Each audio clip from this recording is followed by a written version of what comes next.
600 मतं पडलेली आहेत असं आपल्याला सध्या दिसतंय आणि जर आपण बघितलं तर बऱ्याचशा जागी उमेदवारांनी विजयाचा जल्लोष सुरूच केलेला आहे.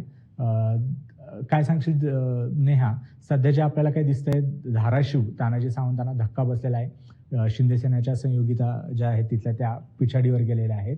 धाराशिव आणि एकंदर मराठवाड्याचा विचार केला तर इथं शिंदे सेना कुठेतरी वर येऊ पाहत आहे आणि राष्ट्रवादीच्या ज्या काही ट्रेडिशनल पारंपरिक जागा होत्या तिथं त्यांना धक्का बसतोय का? निश्चितच तसं आता चित्र तर स्पष्ट झालेलं नाही, पण आता दिसायला लागलेलं आहे आणि विशेषतः तानाजी सावंत यांचा करिश्मा कुठेतरी कमी होतोय का, हे मागच्या अनेक दिवसापासून ही चर्चा होतीये. विशेषतः एकतर मंत्रिपद नाकारलं गेलं, यासोबतच फार काही मोठा असा विजय त्यांना विधानसभेमध्ये संपादित करता आलेला नाही आणि या सगळ्याच कारणांमुळे कुठेतरी तानाजी सावंत हा स्वतःचा गड राखणार का, हा खरं तर मुद्दा होता. आणि आत्ताच्या घडीला त्यांच्या ज्या उमेदवार आहेत संयोगिता शिंदे, या काहीशा पिछाडीवर पडलेल्या दिसत आहेत आणि त्या ठिकाणी राष्ट्रवादीने आता आघाडी घेतलेली आहे.